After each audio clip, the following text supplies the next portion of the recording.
Bienvenue dans Pouvoir Caché, le podcast sororal et en puissance 1. Je suis Noélie Salguera, coach business et leadership féminin et j'aide les entrepreneurs à affirmer leur leadership de manière badass et à faire exploser leur biz grâce à des stratégies adaptées. Dans ce podcast, j'explore les pouvoirs cachés des femmes en allant de la confiance en soi à l'entrepreneuriat, du marketing à la spiritualité, du féminisme à la maternité ou encore de la manifestation au rapport au corps et à la sensualité dans le but de t'aider à découvrir tes pouvoirs cachés et à les assumer pleinement.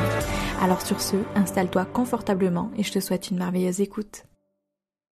Hello tout le monde, j'espère que vous allez bien, je suis trop contente de vous retrouver aujourd'hui dans cet épisode de podcast en solo à nouveau. Je m'excuse, je vous promets que les interviews reviennent bientôt, j'en ai déjà enregistré quelques-unes, j'ai contacté plein de personnes que j'ai envie d'interviewer sur le podcast aussi, donc faites-moi confiance, ça arrive, patience. C'est vrai que ces derniers mois, j'ai un peu eu du mal à suivre le rythme avec le podcast et à être bien organisée avec tous les changements qu'il y a eu. Je vais vous en parler notamment dans cet épisode de podcast. Mais bref, aujourd'hui, je vous retrouve dans cet épisode en solo. Un épisode en solo un petit peu auto-centré dans lequel je vais vous parler de moi pour changer. Non, je rigole. Non mais en vrai je vais vous parler de mon parcours perso et pro, des formations que j'ai fait, des échecs, des réussites, des prises de conscience que j'ai eues. Je tiens à préciser avant de commencer que je vous partage mon parcours parce qu'on me l'a demandé. Il s'agit de mon parcours, donc inutile de vous comparer, inutile d'essayer de vous identifier. On a tous et toutes un parcours, une histoire différente et en fait si je vous partage aujourd'hui mon parcours, c'est pour qu'on apprenne à se connaître un petit peu mieux, surtout partager mon retour d'expérience, peut-être vous inviter à avoir des prises de conscience aussi, vous en retour, et vous partager ma vision de l'entrepreneuriat, de ce qui m'a permis de construire le business que j'ai construit aujourd'hui, de pouvoir vivre comme je vis aujourd'hui, d'être indépendante, et de pouvoir travailler de n'importe où dans le monde, avoir le plaisir de travailler avec des femmes incroyables aussi. Donc voilà le but de cet épisode de podcast, mais c'est en aucun cas pour vous mettre la pression. Je sais que des fois, surtout quand on va parler de formation et tout ça, on a l'impression, souvent en tout cas dans les problématiques de certaines de mes clientes, elles ont l'impression en fait que leur légitimité et leur expertise se basent sur les formations qu'elles vont avoir fait ou alors sur leur parcours personnel, leur histoire de vie. Et honnêtement, il y en a pas mal que j'ai déjà accompagnées qui au début avaient la croyance de se dire moi j'ai pas vécu des choses horribles dans ma vie, j'ai pas vécu des choses traumatisantes non plus. Donc finalement, est-ce que j'ai vraiment une légitimité à faire ce que je fais aujourd'hui ? Donc voilà, encore une fois, c'est juste mon partage d'expérience. Écoutez-le pas, si jamais vous n'en avez rien à faire aussi, c'est ok. Mais je le fais parce qu'on me l'a demandé, je trouve ça toujours cool. Moi, je sais que c'est des épisodes de podcast que j'aime beaucoup écouter chez les autres, parce que je pense que je suis une petite curieuse aussi et j'adore savoir tout de la vie des gens. Je rigole, mais c'est un peu ça. Donc voilà, c'est tout pour cette petite introduction. Pensez à partager l'épisode de podcast sur les réseaux sociaux si jamais il vous plaît. Si jamais vous avez envie de diffuser certains messages que vous avez entendus, peut-être des choses qui vous inspirent, etc. C'est vraiment le meilleur moyen de soutenir le podcast et de diffuser les messages que je vous partage ici, de soutenir mon travail aussi, que je fais simplement par pure passion, puisque le podcast en soi ne me rapporte rien, à part votre écoute, vos retours, etc. et vous qui me découvrez aussi par le podcast. Mais je fais vraiment ça par plaisir, donc c'est toujours chouette d'avoir vos retours, de pouvoir échanger avec vous, savoir ce que vous avez pensé des différents épisodes de podcast, etc. Voilà, c'est ce qui me donne vraiment la force de continuer ce projet. Donc n'hésitez pas à le faire et n'hésitez pas aussi à noter l'épisode de podcast sur la plateforme d'écoute que vous utilisez le plus, donc à savoir Apple Podcast ou Spotify, puisque c'est les deux plateformes d'écoute qui permettent de laisser un avis. Voilà, c'est tout pour cette intro et sur ce, je vous souhaite une merveilleuse écoute. On va donc commencer au commencement, mais pas trop loin non plus pour éviter que l'épisode il dure 100 ans. Sachant que j'adore parler, ça va être un exercice intéressant pour moi et pour vous du coup. J'ai fait un bac ES en ayant un double statut, celui de lycéenne et de sportive de haut niveau, puisque j'étais en pôle espoir snowboard au lycée climatique et sportif de Font-Romeu, donc dans les Pyrénées pour celles qui connaissent. Et en fait, j'ai été interne pendant 3 ans dans ce lycée. Et j'ai été spécialisée dans le border cross, donc pour celles qui connaissent le milieu du snowboard, vous savez peut-être ce qu'est le border cross. Il y a plusieurs disciplines en fait, et moi j'étais spécialisée dans cette discipline. Donc si jamais vous voyez ce que c'est que du motocross par exemple, avec les parcours de motocross, donc avec toutes les petites bosses et les virages relevés, c'est pareil, mais en snowboard. Donc ça c'était ma discipline. Et en parallèle, à l'époque, j'ai suivi aussi une formation pour devenir juge régional de slopestyle pour pouvoir juger pendant les compétitions. Et du coup, pendant ces 3 années de lycée à Font-Romeu, comment est-ce que ça fonctionnait ? C'est que, déjà j'étais interne, donc j'étais tout le temps au lycée, et en fait on avait en général le matin entraînement, donc hors période hivernale, on avait toute la matinée, on faisait du sport, donc la préparation physique. Et pendant la période hivernale, tous les matins, on avait entraînement de snow sur la station à Font-Romeu du coup. Donc c'était vraiment un équilibre entre les matins, on avait l'entraînement de snow, et l'après-midi, on avait cours, et le soir, on avait tutorat avec les profs, desquels en fait on avait raté les cours dans la matinée, puisqu'il y avait d'autres personnes dans ce lycée qui n'étaient pas en section sportive ou pas en pôle espoir. Donc le soir on avait les tutorats pour rattraper les cours jusqu'à tard le soir, et ensuite rebelote le lendemain. Souvent les week-ends, ou même des fois sur une semaine entière, on partait en compétition à l'étranger ou alors dans les Alpes beaucoup, parce que quand on commence à monter en niveau, souvent les compétitions elles sont surtout dans les Alpes pendant la période hivernale. Donc voilà, ou alors on partait en stage pendant plusieurs semaines, etc. Donc après il fallait rattraper les cours et tout ça. Vraiment en fait cette période, déjà c'est la période aussi, je fais une petite parenthèse, mais c'est la période à laquelle j'ai rencontré Étienne, qui est aujourd'hui mon mari.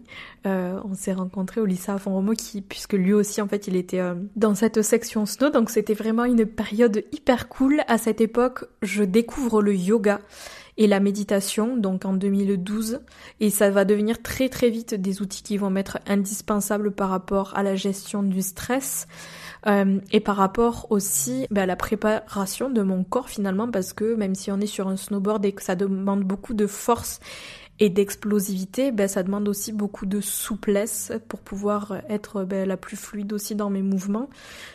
Donc à l'époque, le yoga et la méditation, ça nous est proposé au sein de l'accompagnement du coup du pôle espoir en fait, avec le coach qu'on avait à l'époque, qui mettait en place des sessions de méditation, des sessions de sophrologie aussi, et des petites séances de yoga, surtout des étirements au début. Après c'est vrai que moi je me mettais dans ma chambre à l'internat et je regardais des vidéos de yoga pour continuer de m'étirer, ça me faisait beaucoup de bien, etc. Je vous avoue que étant athlète de haut niveau, j'avais un gros mental de compétitrice, et du coup en fait au début quand j'ai commencé le yoga, c'était surtout le fait en fait de me mettre des petits challenges à atteindre certaines postures, donc rien à voir avec la philosophie du yoga que je découvrirai quelques années plus tard. Mais voilà, au début ça me fait du bien comme ça, pour faire du bien à mon corps, faire du bien à mon mental, avec la méditation aussi. Et donc c'est à cette époque-là que je découvre tous ces outils. C'est à cette époque-là aussi que, en vivant à l'internat, on apprend tout plein de choses sur la vie en communauté. On était beaucoup à l'internat, et à l'internat, c'est que des personnes qui sont en section sportive. Si jamais vous connaissez le lycée climatique et sportif Pierre de Coubertin, donc à Font-Romeu, c'est un centre d'entraînement pour sportifs de haut niveau. Donc c'est là-bas qu'il y a beaucoup d'équipes nationales et même internationales qui viennent s'entraîner, parce que c'est un lycée qui est en altitude, donc il y a des bénéfices à s'entraîner en altitude au niveau des globules rouges notamment. Je vous laisserai aller creuser et tout ça, mais c'est vraiment un centre d'entraînement hyper connu, sur lesquels il y a beaucoup d'athlètes qui aujourd'hui performent à niveau olympique et tout ça, qui ont été formés là-bas. Donc voilà, c'était hyper carré, et puis j'étais entourée que de personnes hyper ambitieuse. Il y a beaucoup de sections sportives là-bas, donc au-delà des sports d'hiver, snow, ski, ski freestyle, ski de boss, hockey, patinage artistique, quoi d'autre, ski de rando. Il y a plein d'autres sports. Il y a l'équitation, il y a le pentathlon, il y a le biathlon, il y a le foot, il y a la lutte, il y a quoi d'autre, la natation. Enfin bref, il y a au taquet de sections. Donc on est entouré de plein de profils différents, de plein de mentalités différentes, mais tous avec la volonté commune d'exceller dans le sport et d'exceller dans notre discipline. C'est un lycée qui était hyper carré. Enfin moi je vois, on sortait pas du tout le week-end, je passais le week-end à l'internat. Y a interdiction de fumer, de boire. T'es dans la montagne, donc il n'y a pas vraiment de distraction, donc t'es vraiment focus sur tes études et sur ta carrière sportive. Et cette expérience, du coup, elle a duré 3 ans, forcément, c'était le lycée, et ça m'a appris tout plein de choses, comme la détermination, l'indépendance. Forcément, à l'internat, quand t'arrives à l'internat et que t'as... Je crois que j'avais 15 ans, 14 ans peut-être, c'est hyper tôt, donc ça t'apprend aussi l'organisation, c'est quelque chose d'autre que j'ai appris là-bas. L'ambition, la combativité, le fait de se battre pour ce en quoi on croit, ce que l'on veut, etc.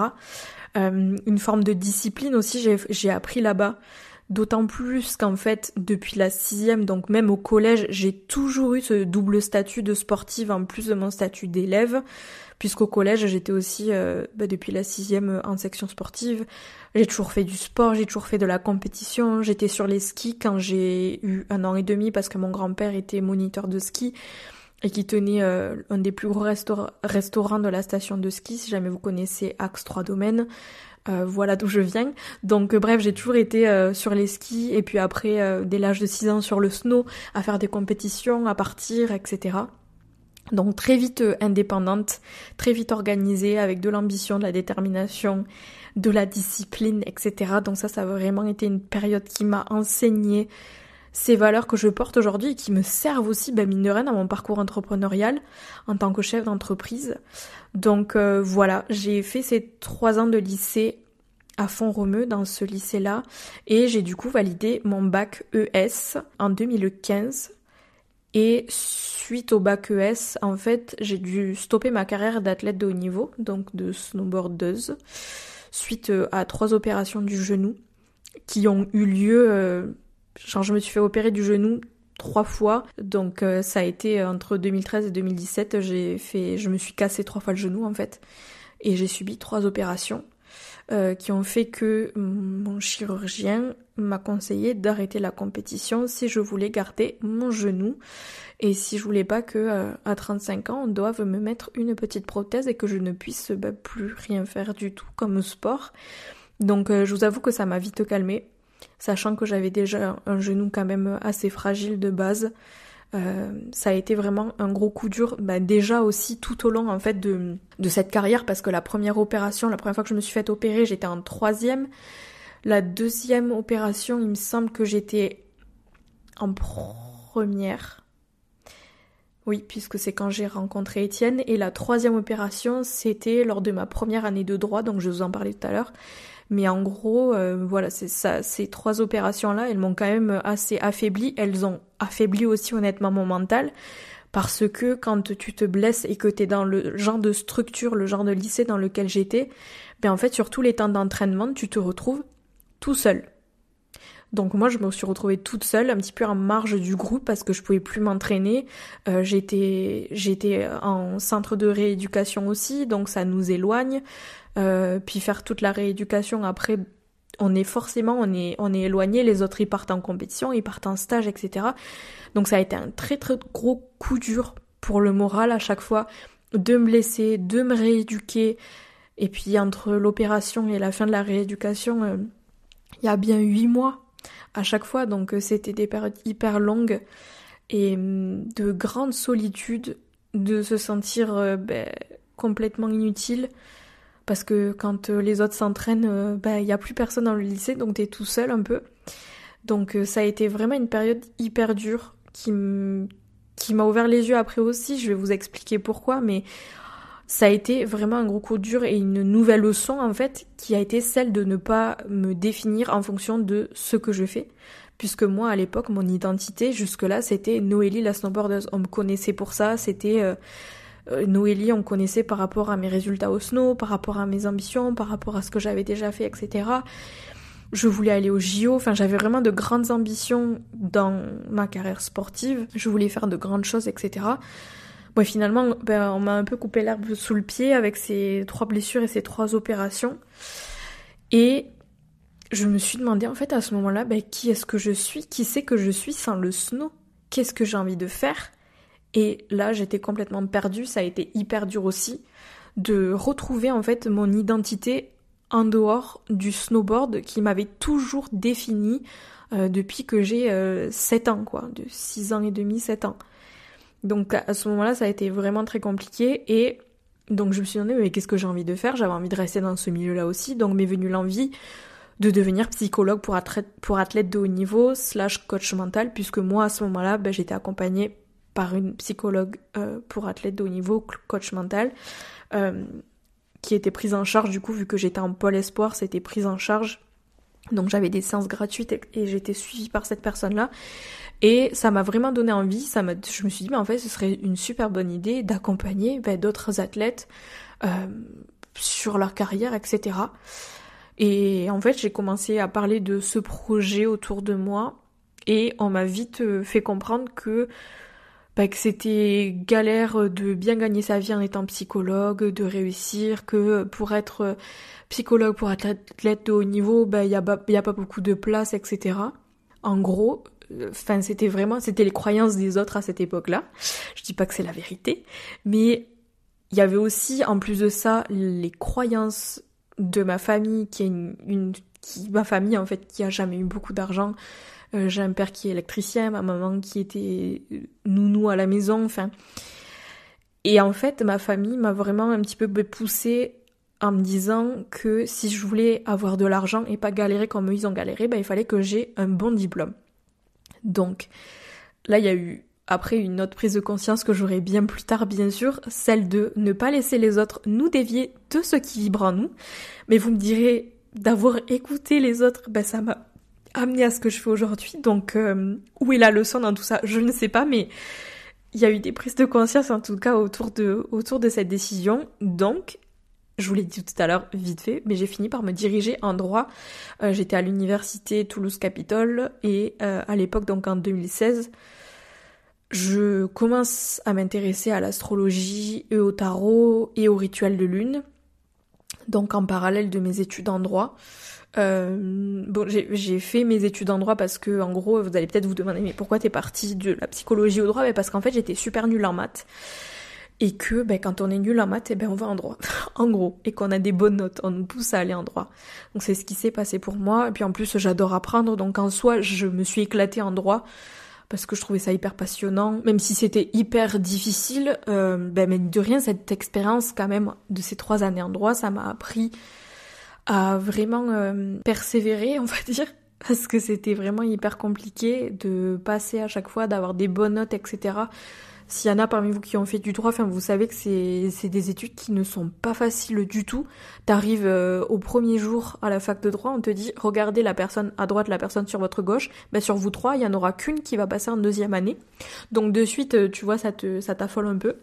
Donc ça a été assez compliqué, mais ça m'a appris vraiment à me mettre au travail, à étudier, à savoir m'organiser aussi forcément. Et ça m'a aussi appris quelque chose d'hyper intéressant, c'est-à-dire que vu que j'ai toujours eu ce statut de sportif de haut niveau, c'était pour la première fois dans mes études que je n'avais pas ce statut, et c'était pour la première fois dans mes études où j'arrivais dans un environnement là où il y a beaucoup d'élèves, et donc l'attention elle n'était pas braquée sur moi. Parce que quand on a ce statut de sportif de haut niveau, forcément les profs font vachement attention à toi, vu que tu as des tutorats, tu lis des liens beaucoup plus proches avec tes professeurs, etc. Et à la fac de droit, c'était pas du tout ça. T'es un clampin au milieu de tout plein d'autres clampins. Donc ça a été un peu challengeant aussi de se sentir invisible. ça a été une autre leçon. Donc bref, je reviens à ce que je vous disais, mais à l'époque, en 2016, du coup, quand je suis à la fac de droit, je commence à m'intéresser à l'astrologie, au tarot et au rituel de lune. Parce que je sais même pas comment est-ce que je me suis mise là-dedans. Je pense que c'est parce que je commençais aussi à m'intéresser pas mal à tout ce qui est développement personnel, énergie féminine, féminin sacré. À l'époque, c'était à la grande mode, entre guillemets. Et j'en suis venue à m'intéresser donc à ça et à l'astrologie, au tarot et au rituel de lune. Et à l'époque, je fais la rencontre d'Oran, qui est une copine que j'ai rencontrée sur les réseaux sociaux et qui va m'initier du coup au rituel de lune. Et ces rituels de lune, à l'époque, ils me permettent vraiment de rester ancrée, d'apaiser mes émotions, d'apprendre à me connaître aussi, puisque je faisais pour moi-même un rituel de lune à chaque nouvelle lune et à chaque pleine lune. Si vous avez déjà suivi les rituels de lune que j'ai eu organisés en ligne, vous savez que chaque nouvelle lune et chaque pleine lune va tomber dans un signe astrologique différent. Donc chaque nouvelle lune et chaque pleine lune va avoir une thématique de travail entre guillemets différente. Et du coup, en fait, pendant plusieurs années, j'ai fait ces rituels de lune pour moi et ça m'a permis de m'étudier, d'apprendre à me connaître, de cheminer sous différentes thématiques, sur différents secteurs de ma vie au fur et à mesure des lunaisons dans l'année. Et ça a été hyper instructeur, pour me connecter à mon intuition, me connecter à ma spiritualité, travailler sur moi, apprendre à comprendre mes émotions, à guérir mes blessures, etc. Ça a été vraiment ce premier pas pour moi dans ce cheminement d'évolution personnelle, j'ai envie de dire. Du coup, j'ai fait 3 ans de droit et au bout de ces 3 ans, quand j'ai validé ma licence, j'ai compris que je ne me voyais pas du tout travailler dans ce milieu, sans deck. Mais en fait, j'adorais étudier le droit, etc. Mais je me voyais pas du tout rentrer dans un tribunal, devoir défendre des causes, etc., des affaires, sachant que je n'avais aucune confiance en moi, sachant qu'à l'époque, parler en public, c'était une de mes plus grosses peurs qui me tétanisait, etc. À chaque fois qu'on avait des présentations à faire, on a eu un projet en anglais là où on devait reconstituer tout un procès, etc. Enfin, c'était ma plus grande peur bleue en fait, de devoir prendre la parole. Donc à l'époque, je me dis, je serais jamais capable en fait de faire ça. Je me vois pas du tout du haut de mes 1m50 arriver dans un tribunal et potentiellement me faire rabaisser et peut-être souffrir, etc. Parce que c'est quand même un milieu, honnêtement, le milieu du droit qui est assez dur aussi à ce niveau-là. Donc ça m'a très vite refroidi et j'ai compris que je me voyais pas du tout travailler dans ce milieu. Bon, je m'en étais rendu compte un petit peu avant, mais bon, ça a mis du temps avant d'infuser et que je prenne la décision de décevoir ma famille. Je rigole. Mais c'est vrai qu'au début, ça a un peu inquiété. Mais en 2018, quand j'ai validé ma licence en droit avec Étienne, on a décidé, pas sur un coup de tête du tout, ça faisait des mois qu'on en parlait, même une année, puisque en 2017, on avait voyagé à Bali pour la première fois. On avait rencontré Jacob, qui est devenu un de nos meilleurs amis et qui lui est australien, qui a plusieurs cafés en Australie, etc. Et donc au fil de discussion, en fait, avec Étienne, on a décidé de faire une année de césure dans nos études et de partir en Australie pendant 1 an. Il faut savoir que avant de partir, j'ai créé mon site internet toute seule comme une grande. J'ai construit ma liste d'emails, j'ai découvert du coup tout l'aspect tech, communication, marketing sans avoir de base du tout au début. Donc j'ai tout appris toute seule en lisant sur des forums, des blogs. Et donc une fois que j'ai construit mon blog, j'avais Instagram aussi à l'époque, j'ai lancé mon blog sur lequel je partageais des recettes parce que j'ai toujours été passionnée de cuisine, pour celles qui me connaissent, vous le savez. J'ai partagé aussi sur ce blog des news sur notre voyage, des petits conseils en spiritualité, en dev perso par rapport à l'astrologie et au rituel de lune, etc. Donc ça a été un petit peu mon premier pied, on va dire, dans ce milieu du travail en ligne, entre guillemets, même si j'étais pas payée. Parce qu'en fait, quand on est arrivé en Australie, déjà, je commençais à me dire que j'aurais pas envie de reprendre le droit. Et il faut savoir aussi que depuis que je suis toute petite, j'ai quand même une mentalité très... je serai ma propre patronne, je serai libre de prendre mes vacances quand je veux, de travailler de là où je veux, de travailler comme j'ai envie, etc. Donc dans un coin de ma tête, c'était assez clair. Et de partager sur le blog, de lancer mon site, etc. C'était un premier pied dans tout ça.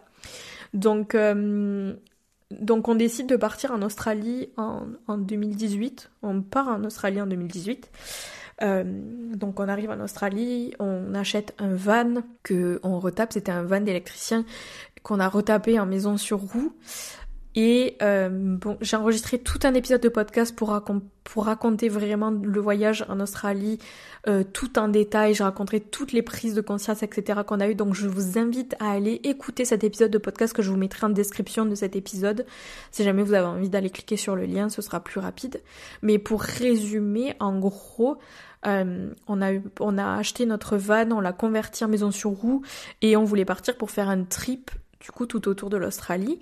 Donc on est parti de Sydney et ensuite on est monté sur la côte est. Du coup on a travaillé dans un champ de myrtilles, à ramasser des myrtilles pour se faire un petit peu de sous. Et ensuite on a commencé à travailler. Du coup on a travaillé, je crois, pendant presque 6 mois dans le café de notre pote Jacob, du coup sur la Sunshine Coast, donc juste au-dessus de Brisbane. Et ça a été hyper challengeant pour moi, ce voyage en Australie, pour plusieurs raisons. La première étant que, je vous l'ai pas encore dit, mais pour celles qui me connaissent, vous le savez, j'ai été très timide dans ma vie. J'étais hyper enfermée sur moi-même. Je faisais tout pour me faire toute petite, qu'on me remarque pas. Chaque regard intérieur, chaque interaction sociale, c'était un défi. Chaque prise de parole, c'était un putain de défi. J'aimais pas mon apparence, trop rondelette, trop petite. J'ai essuyé tout plein de moqueries aussi par rapport à ma petite taille, sachant qu'aujourd'hui je fais 1m50, je suis toujours très petite, parce que j'ai eu des problèmes hormonaux qui ont fait que je grandissais pas et que j'ai dû prendre des hormones de croissance pendant 4 ans. Donc voilà, ça a été assez compliqué et j'avais aussi beaucoup d'anxiété sociale qui vraiment me paralysait dans plusieurs situations.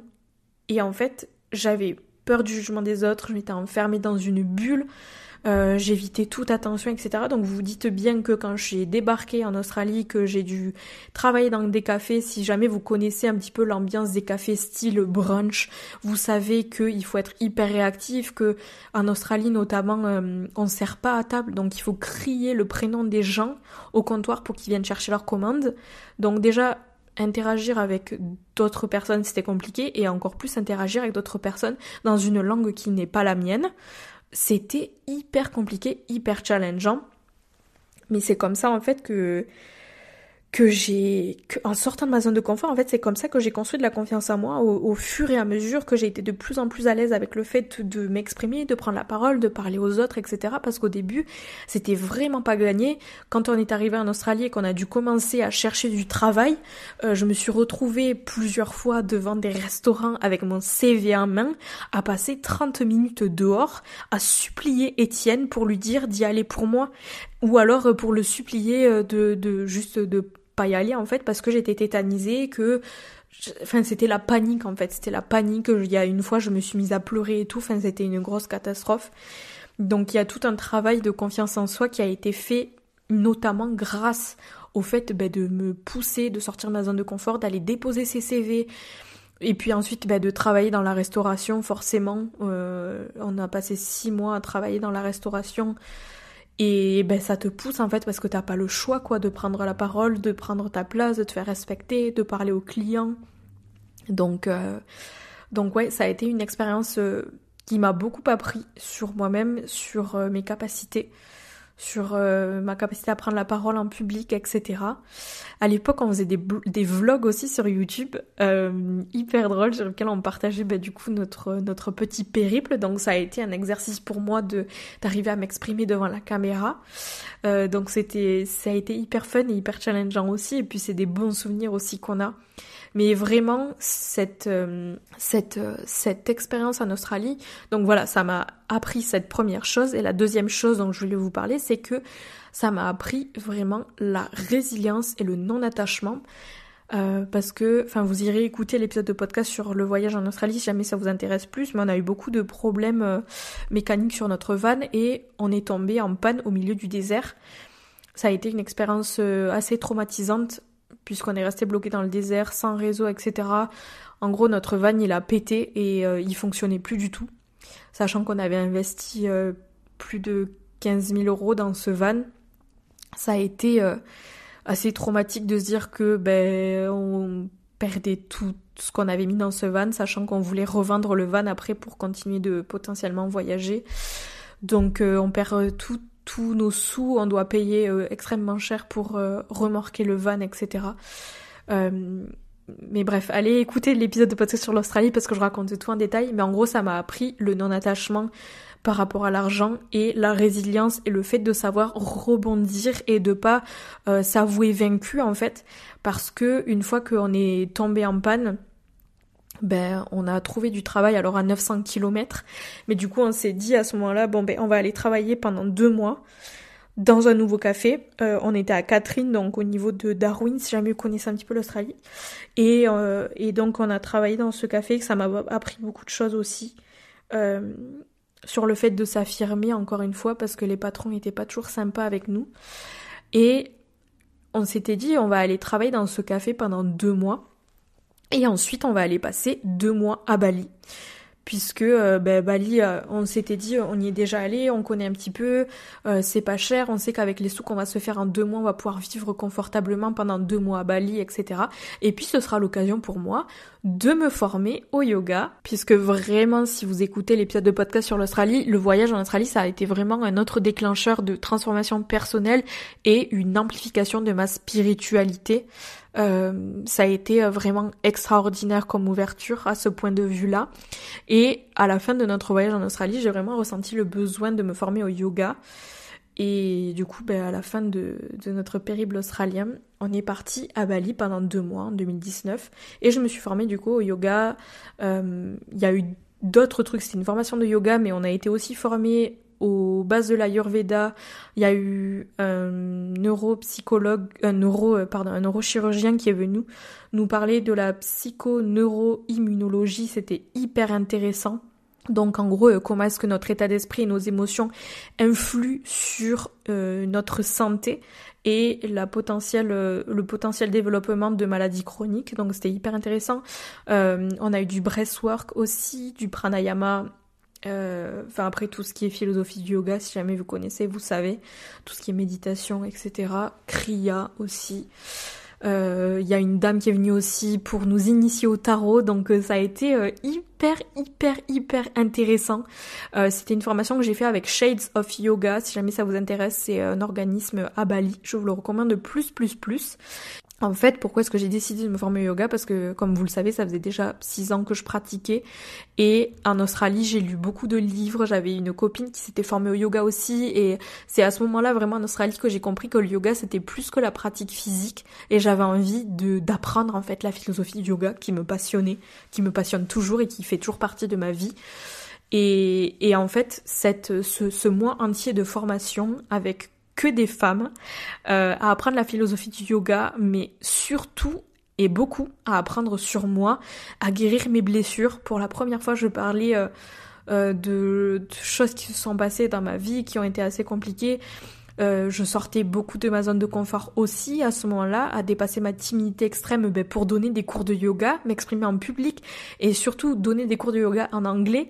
Moi qui avais une forte anxiété sociale et très peu confiance en moi, je peux vous dire que la peur de parler en public, elle était bien présente et il a vraiment fallu que je me sorte les doigts des fesses. Donc ça a été vraiment une expérience hyper transformatrice qui m'a ouverte aux autres encore plus, donc ça a été quelque chose vraiment de merveilleux. Donc j'accélère un petit peu, on rentre en France en 2019 quand j'ai fini ma formation de yoga et je décide, attention surprise, de ne pas reprendre le droit et de créer mon auto-entreprise à 22 ans. Et du coup, on arrive à Toulouse, j'ouvre mon auto-entreprise, toute seule comme une grande. Je commence à donner des cours de yoga dans des studios à Toulouse. Donc je donnais des cours de yoga dans 3 studios différents. Si jamais vous êtes de Toulouse, peut-être que vous avez suivi mes cours, parce que je sais qu'il y en a beaucoup de vous qui m'écoutent et qui étaient des élèves de yoga. Mais ouais, j'ai donné des cours chez Moving Yoga, chez Peacock et chez SIP. Donc c'était vraiment une expérience trop cool. J'ai trop kiffé donner des cours de yoga en studio. J'adore donner des cours de yoga toujours aujourd'hui, même si j'en donne que dans le cadre des retraites que j'organise aujourd'hui. Mais c'était vraiment trop bien. À l'époque aussi, je vous l'ai pas dit, mais j'ai écrit un livre de recettes végétaliennes parce que quand on était en Australie, j'avais envie d'écrire un livre sur notre voyage en Australie et intégrer des petites recettes qu'on puisse faire quand on habite en van. Parce que j'adore cuisiner, quand t'habites dans un van, t'as pas une cuisine de luxe, etc. Donc comment est-ce qu'on fait pour se faire des petits repas qui nous fassent plaisir, qui soient équilibrés. Donc voilà, et au final j'avais laissé un petit peu tomber ce projet-là, même si j'avais beaucoup écrit à l'époque, et j'ai décidé d'écrire juste un livre de recettes végétaliennes que j'ai publié en auto-édition. Donc ça a été aussi tout un parcours hyper intéressant. C'est moi qui me suis occupée de prendre toutes les photos, de tout rédiger, de faire imprimer le livre, de toute la com et tout. Donc ça a été un petit peu mon premier pied dans l'entrepreneuriat avec le fait de donner des cours de yoga dans les studios et d'écrire mon livre de recettes végétaliennes. Donc c'était vraiment trop cool.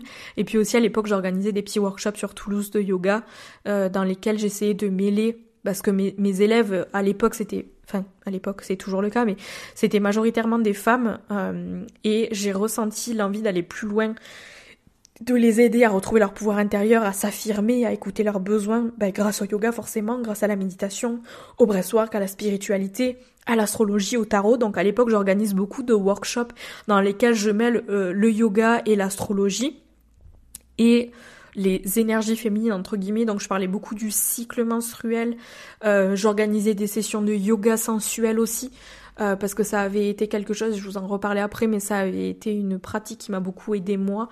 Donc voilà, et en parallèle de tout ça, à l'époque, je travaillais en CDI. Je faisais 20 heures par semaine en tant que cuistot au Café La Fiancée à Toulouse, si jamais vous connaissez. Et en fait, ça me permettait d'avoir un revenu fixe à côté de mon activité auto-entrepreneuriale, parce qu'à l'époque, je pouvais pas vivre juste avec mon activité entrepreneuriale. Et ça me permettait aussi de ne pas me mettre la pression forcément dans mes débuts, puisque je touchais pas le chômage ni rien, quoi. Donc je suis restée 2 ans au Café La Fiancée, le temps que je puisse commencer à vivre correctement et uniquement de mon activité entrepreneuriale. Donc ça a été hyper chouette et ça m'a encore appris beaucoup de choses, de travailler dans la restauration, vraiment comme je vous disais, la réactivité, l'organisation, être efficace, tout en étant rapide, savoir se débrouiller, être indépendante quand il y a un problème, trouver une solution rapidement, interagir avec les clients, donc tout le relationnel aussi avec le client, etc. Savoir travailler en équipe aussi, savoir s'organiser, savoir écouter l'autre. Et voilà, donc ça a été vraiment hyper intéressant comme expérience. Puis en 2020, vous savez ce qui est arrivé, le coco, le vivi, le Covid et le confinement. Donc fini les cours de yoga en présentiel. Et à ce moment-là, du coup, je me dis, si j'ai envie de poursuivre mon activité entrepreneuriale, il va falloir que je passe en ligne. Et du coup, j'ai suivi mon intuition. Je proposais du coup à l'époque tous les cours que je proposais en studio, je les ai migrés en ligne, donc je donnais les cours en ligne dans mon tout petit salon à Toulouse. Et à l'époque aussi, j'ai décidé de lancer les premiers rituels de lune en ligne pour aider les femmes à retrouver confiance en elles, à guérir leurs blessures, etc. grâce à l'astrologie. Parce que comme vous savez que c'est un outil que j'utilisais déjà depuis des années, que je pratiquais pour moi-même. Et c'est du coup à ce moment-là que j'ai organisé tout ça en ligne et que finalement mon entreprise a un petit peu explosé et je remercie vraiment le Covid et le confinement parce que ça m'a poussée à passer en ligne. C'est quelque chose que j'avais envie de faire mais qui me faisait un peu peur parce que je me disais qui va être intéressé, etc. Donc ça m'a poussée à me lancer et aujourd'hui c'est ce qui me permet de pouvoir travailler de n'importe où dans le monde, donc c'est plutôt chouette les amis. Où est-ce que je voulais en venir avec tout ça ? C'est que oui, le fait d'organiser du coup les rituels en ligne et d'organiser les cours de yoga en ligne, etc., ça m'a vraiment fait prendre conscience du pouvoir de la sororité et j'ai eu envie de continuer à me former en fait pour pouvoir proposer des nouveaux outils aux femmes que j'accompagnais à l'époque et ça a marqué le début pendant le confinement, pendant le Covid, vu qu'on avait tout notre temps et que tout ce qui est formation et tout ça c'était accessible en ligne, donc c'était hyper facile de se former à l'époque. Et bien je me suis formée à un tas de trucs, à savoir le Theta Healing, donc je me suis formée avec Nina Kaniak en Theta Healing, qui est une méthode c'est une espèce de méditation en gros qui permet de déconstruire les croyances limitantes pour venir implanter des croyances plus bénéfiques. On peut faire travailler sur tout un tas de choses avec le Theta Healing, donc ça a été vraiment... j'ai suivi les 3 niveaux de formation en Theta Healing et ça a été déjà hyper intéressant comme outil parce que ça m'a permis d'accompagner encore plus en profondeur les femmes que j'accompagnais et ça m'a permis à moi beaucoup de travailler sur moi parce que quand on est en formation en detailing, on fait beaucoup du travail sur soi puisqu'on travaille en duo avec d'autres personnes de la formation, etc. Donc c'était juste incroyable comme expérience et c'est un outil que j'utilise encore aujourd'hui. Je me suis aussi formée en PNL, en astrologie médicale et émotionnelle, médical et psycho-émotionnel, en tarot avec Vanessa Dell, si jamais vous la connaissez, en yin yoga et aromathérapie avec Laughing Lotus, en féminine embodiment flow avec Jenna Ward, donc qui est une technique au travers du mouvement pour aider les femmes à se reconnecter à leur intelligence émotionnelle au travers du mouvement et du corps. Je me suis formée aussi au cycle menstruel, donc là vraiment en lisant beaucoup, en participant à des masterclass et tout ça. Je me suis formée aussi au chant de mantra en sanskrit. Je me suis formée au sanskrit aussi pour savoir le lire et l'écrire avec Samadhi Collective. À ce moment-là, donc après avoir suivi toutes ces formations, forcément c'était des outils, je me suis formée pour pouvoir les enseigner aux femmes que j'accompagnais, mais ça m'a surtout permis de travailler sur moi et d'en apprendre encore plus sur moi.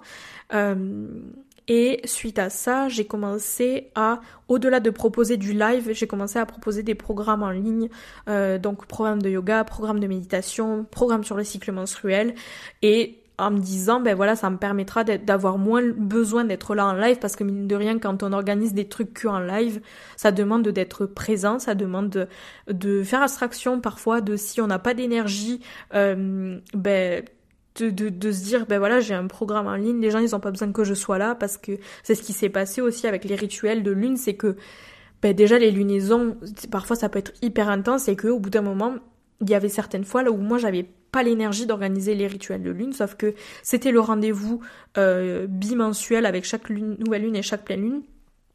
Et des fois, en fait, j'étais juste épuisée, etc. J'avais pas envie de le faire parce que des fois, ça arrive, tu vois, quand t'as un rituel qui tombe, quand t'as tes règles, j'avais pas envie de faire un rituel de lune, même si ça me faisait beaucoup de bien après par la suite et que c'était vraiment les rituels de lune, c'était vraiment ce dans quoi je m'épanouissais le plus, en fait. Donc voilà, mais de commencer à lancer les programmes en ligne, etc., ça a été aussi ça m'a permis de m'émanciper un petit peu du fait d'avoir toujours besoin d'être là en live.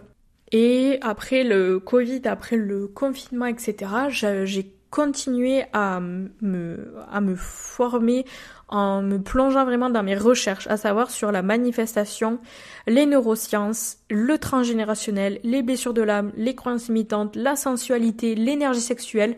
Enfin, en fait, je pense que c'est comme pour un petit peu tout le monde, quand on commence à creuser le développement personnel, la spiritualité, etc., il y a beaucoup d'informations, on a envie d'en apprendre encore plus, de travailler encore plus sur soi, etc.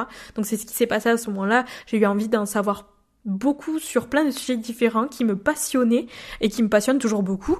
Donc en lisant beaucoup, notamment de livres, en suivant des masterclass, en rejoignant des sommets.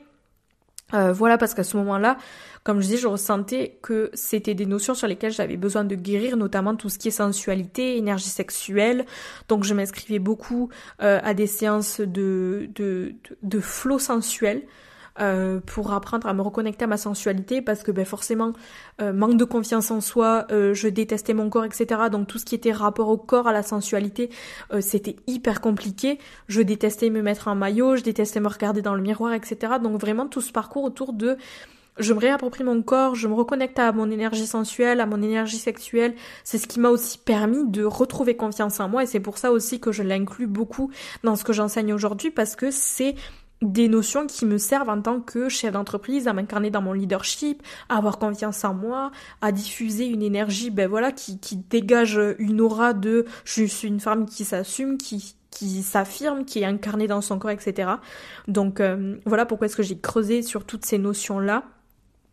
À l'époque, en 2020, j'ai également lancé le podcast Pouvoir Caché que vous êtes en train d'écouter et qui est classé aujourd'hui numéro 4 en France dans la catégorie spiritualité sur Apple Podcast, donc c'est trop cool. Vous savez que j'y explore du coup les différentes facettes de la vie des femmes, du féminisme à la maternité, au marketing, à la spiritualité.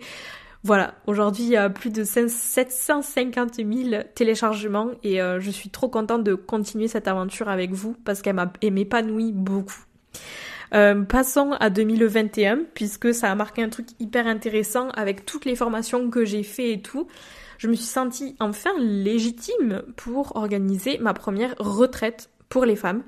Et depuis, j'en ai organisé 6 autres sur des thèmes très variés, mais toujours centrés autour de l'empouvoirment de la femme. Donc il y a eu des thèmes comme la sensualité, la souveraineté, la confiance en soi, l'énergie sexuelle. Et ça a été vraiment d'organiser les retraites aussi, ça m'a permis d'en apprendre aussi beaucoup sur moi parce qu'au début les retraites quand je les organisais j'étais en solo, j'étais seule à tout faire. Alors j'avais une copine qui venait m'aider pour m'aider à installer, m'épauler, etc. Mais en gros j'avais personne qui faisait la cuisine et vu que j'avais travaillé dans la restauration, c'était moi qui faisais tout. Donc c'est à dire que j'animais les ateliers, j'animais les cours de yoga, j'animais les rituels, je faisais à manger donc aussi et qu'en fait pendant les retraites j'avais aucun temps pour moi, ça me demandait une énergie monstre, j'étais épuisée de tout gérer en fait pendant les retraites, je me posais pas du tout quoi. Donc voilà, au fur et à mesure j'ai appris à déléguer, j'ai appris à faire confiance aussi, c'est quelque chose qui est hyper important dans le milieu entrepreneurial ça, d'arriver à déléguer, de faire confiance aux autres pour pouvoir se décharger aussi.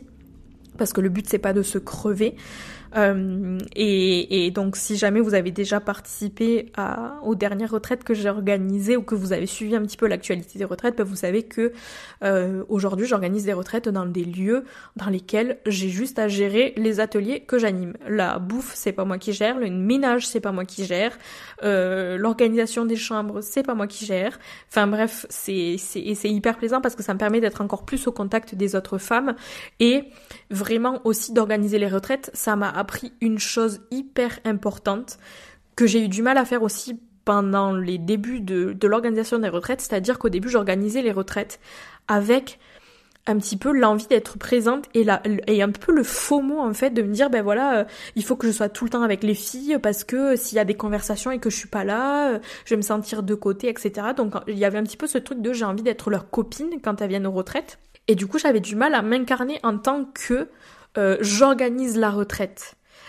Et ça m'a demandé plusieurs retraites avant d'arriver à trouver en fait cet équilibre de oui, je suis là, je suis au contact de vous, je suis là pour vivre des choses avec vous aussi, pour plonger dans nos profondeurs et tout ça, mais je suis aussi là en tant qu'organisatrice de la retraite. Donc j'ai réussi à trouver cet équilibre entre le fait d'être présente pour elle, d'être impliquée, intégrée au groupe, etc. mais aussi à assumer ma posture de leader à l'intérieur de ce groupe puisque c'est moi qui organise la retraite. Et c'est une manière aussi, moi, de protéger mon énergie, de faire attention à ce que ça reste quand même assez professionnel et tout ça, et efficace.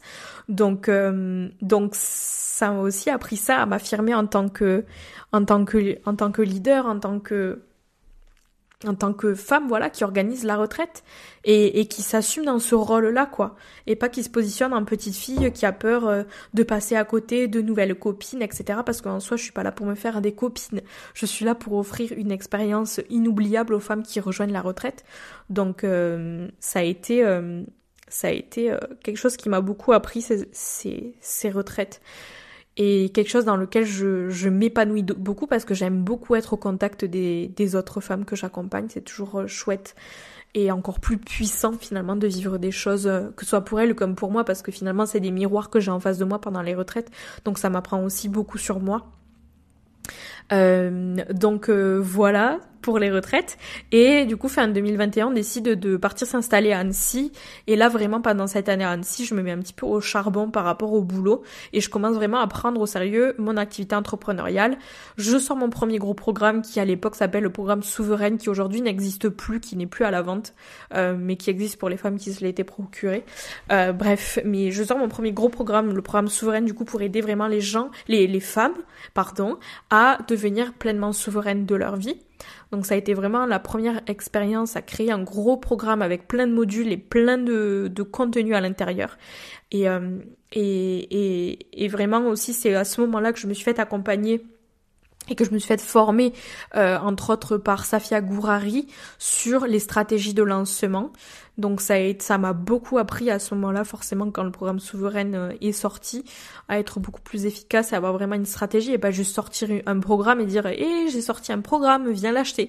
Donc ça m'a beaucoup appris cette formation avec Safia. Donc c'était vraiment trop chouette. Et du coup, pendant cette année-là, en 2021, et toujours aujourd'hui, mais je me suis formée beaucoup à davantage des trucs autour du business, au marketing, à la stratégie, aux automatisations, au tunnel de vente, à la psychologie du marketing aussi, entre autres avec Alex Hormozy, Tony Neves, Safia Gourari, je vous l'ai déjà dit, Natalia Benson pour tout ce qui est mindset autour de l'argent, avec Jessica de Prater, avec Valérie Benoît, avec Laura Herd, avec Laura Nise, de Laura, avec Mélodie Denis aussi, qui m'accompagne en ce moment sur tout ce qui est expérience client, parcours client, customer care dans mon entreprise. Et en lisant aussi beaucoup de livres, en écoutant des interviews d'entrepreneurs à succès. Et puis aussi par rapport à ma propre expérience, puisque j'ai beaucoup appris par moi-même, comme vous le savez. Et tout ça fait que aujourd'hui, j'ai l'expertise que j'ai et que j'ai le business que j'ai parce que j'ai jamais eu peur d'investir dans des formations. Alors, sans investir dans les formations pour investir dans les formations pour dire je suis formée à ci, à ça, mais vraiment parce que à certains moments de ma vie, j'en avais profondément besoin, que c'était profondément utile, là, notamment, par exemple, par rapport à mon entreprise. Donc voilà. Et autre point, si jamais vous avez suivi, du coup, fin 2022, une fois qu'on a eu terminé de vivre à Annecy, puisqu'en fait on est parti à Annecy parce que Étienne, qui est entre-temps devenu mon mari au passage, important, mais il avait un contrat à Annecy, donc on est parti pendant 1 an à Annecy.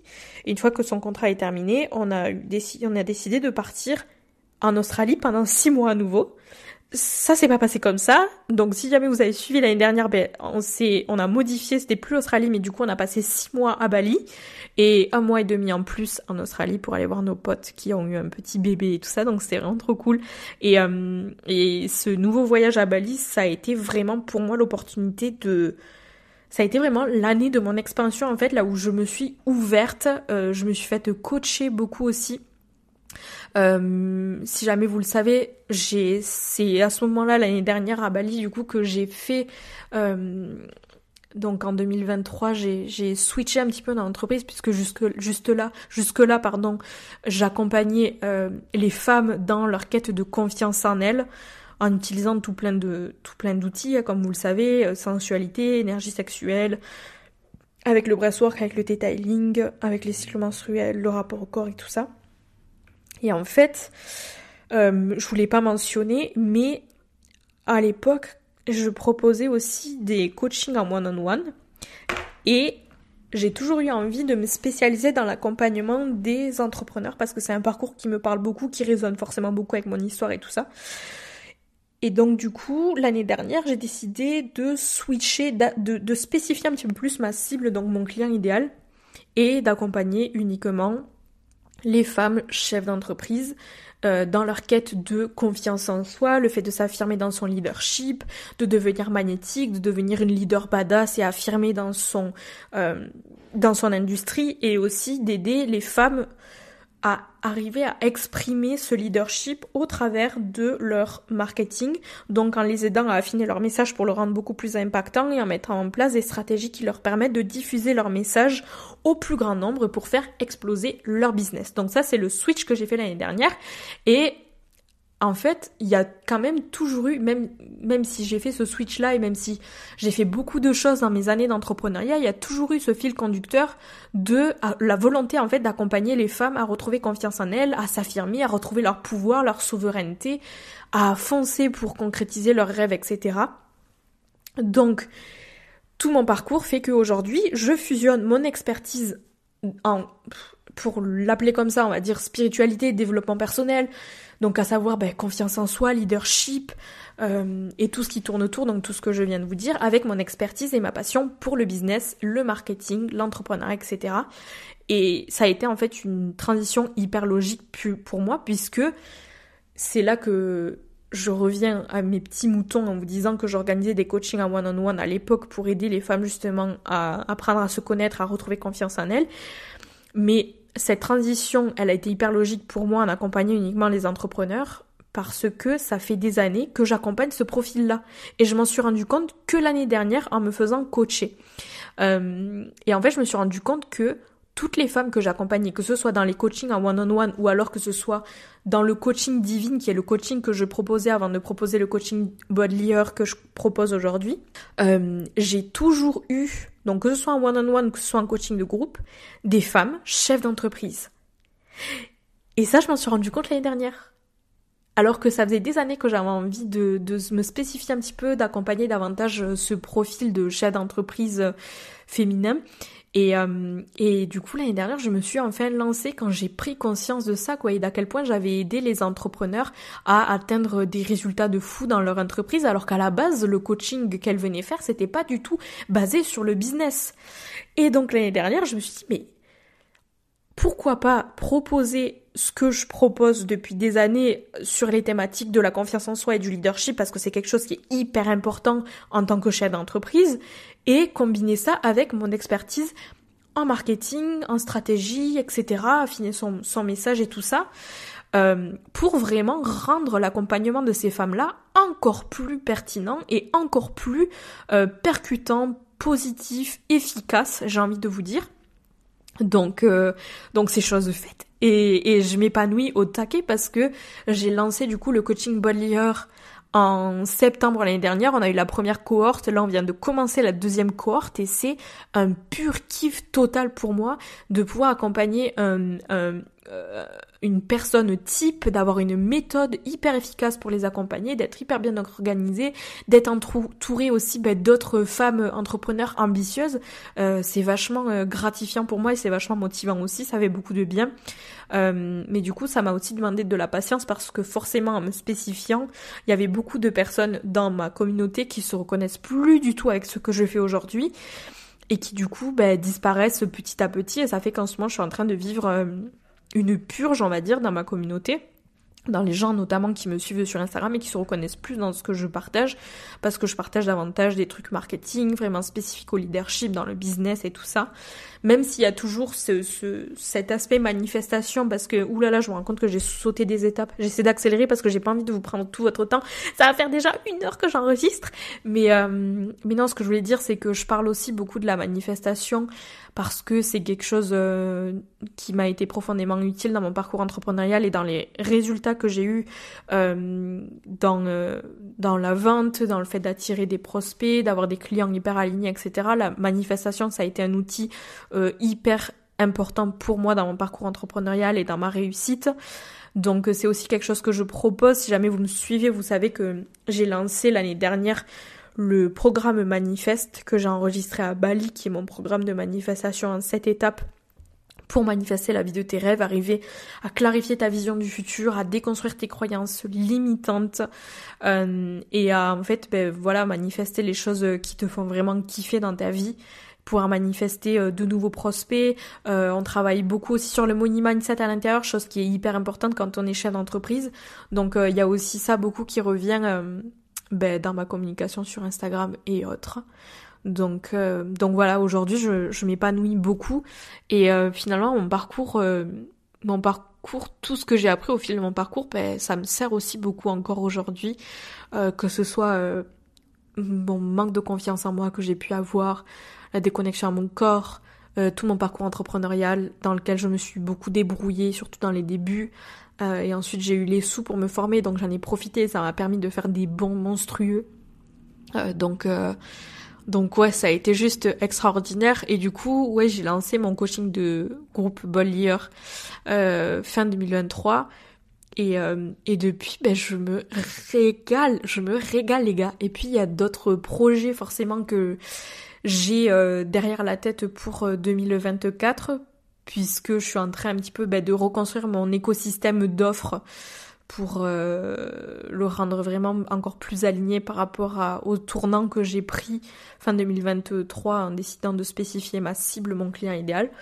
Donc je suis en train de reconstruire tout mon écosystème d'offres, donc il y a des programmes qui vont sortir cette année, hyper excitant, je suis trop contente. Donc voilà que de belles choses en perspective. Je repars à Bali dans moins d'1 mois, donc je suis surexcitée aussi, j'ai trop hâte. Il va y avoir plein de nouvelles choses et voilà, je suis trop contente. Donc aujourd'hui j'ai le plaisir de pouvoir travailler avec des femmes hyper inspirantes. Et ce que je le fais vraiment pour inspirer les femmes à s'imposer dans le game, à avoir confiance en elles, à être indépendantes, à s'affirmer dans leur corps, à prendre leur place dans le monde du business vraiment, et à foncer pour concrétiser leurs rêves, quoi. Parce que quand on est aussi dans le milieu de l'entrepreneuriat, je pense qu'on a aussi cette volonté de se dire je suis aux commandes de ma propre vie et je me crée un business qui va être au service de ma vie et qui va me permettre d'avoir la vie que je rêve d'avoir. Donc voilà, c'est toujours un pur kiff de pouvoir suivre les autres femmes dans leur parcours et d'être témoin de leur évolution, de leurs résultats et tout ça. C'est toujours hyper gratifiant aussi pour moi. Donc voilà, aujourd'hui j'ai 26 ans et demi, je vais faire 27 ans dans quelques mois et j'ai l'impression que c'est que le début et qu'il y a plein de choses qui m'attendent. Et ça a été aussi tout mon parcours, une prise de conscience aussi de me dire ça sert à rien de me comparer, parce que par exemple je pouvais me comparer à des personnes qui avaient atteint ce que j'avais envie d'atteindre, sauf que ces personnes elles ont 10 années de plus que moi, on n'a pas le même parcours de vie, etc. Donc ça a été une grosse leçon de savoir me comparer à moi-même finalement. Et si je veux regarder ce que font les autres, c'est plus dans l'esprit de me dire voilà, cette personne elle a concrétisé ça, donc c'est possible pour moi, et d'être inspirée et d'avancer avec patience et détermination. Et vraiment, je pense que c'est ce qui fait que je suis toujours là aujourd'hui et que ça fonctionne bien, c'est parce que je suis patiente en fait. Je suis patiente, je mets en place des stratégies et je suis patiente, même si au début ça fonctionne pas, je me dis il faut s'y tenir, etc. Et je pense que ça m'a beaucoup servi et ça me sert encore aujourd'hui parce que c'est une mentalité que j'ai toujours beaucoup. Et de me dire aussi, voilà, quand je bloque, je demande de l'aide, je me fais former, je me fais accompagner pour pas rester dans ce blocage. Et c'est une autre mentalité hyper importante, à mon sens, surtout dans ce milieu-là. Donc voilà, écoutez, j'espère n'avoir rien oublié, mais je trouve que j'ai déjà beaucoup parlé. J'ai la bouche toute sèche et je pense que vous en pouvez plus d'entendre ma voix. Donc je vais m'arrêter là.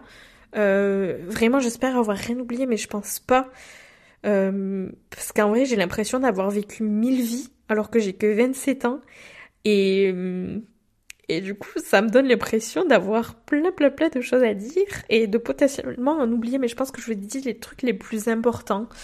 Écoutez, voilà, si jamais vous avez des questions, n'hésitez pas à m'écrire. Sachez aussi que j'ai lancé une petite newsletter 100% gratuite qui s'appelle Dans les coulisses de mon biz.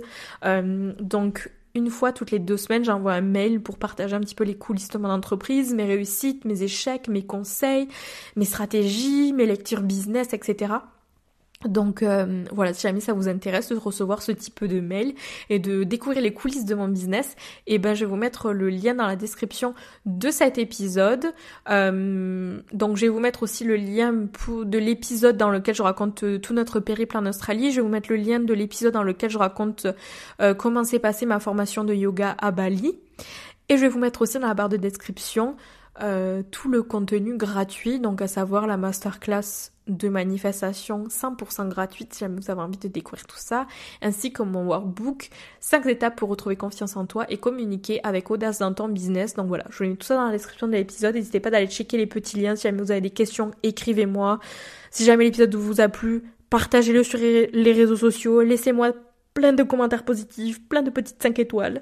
Et voilà, écoutez, je vais arrêter de parler, je vais aller boire un grand verre d'eau parce que j'en peux plus. Et je vous souhaite une bonne journée, soirée, matinée. Je vous remercie d'avoir écouté cet épisode. Et sur ce, je vous dis à dans une semaine pour un nouvel épisode. Ciao, ciao.